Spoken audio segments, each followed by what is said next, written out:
పాలన ఏమిటి అన్నది ఒకసారి గమనిస్తే ఈ 100 రోజుల్లో సూపర్ 6 లేదు, సూపర్ 7 లేదు.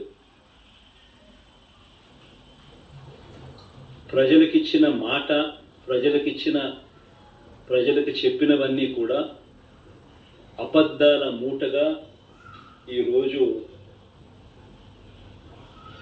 రాష్ట్ర ప్రజల ముందు ఈ 100 రోజుల తర్వాత చంద్రబాబు దోషిగా నిలబడతా ఉన్నాడు.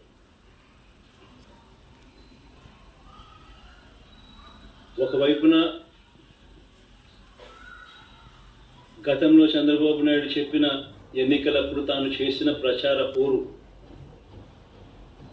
ఎన్నికలకు వెళ్ళినప్పుడు చంద్రబాబు నాయుడు తన ఎమ్మెల్యేలు కానీ తన కార్యకర్తలను కానీ ప్రతి ఇంటికి తాను పంపించి తాను క్యాంపెయిన్ చేసిన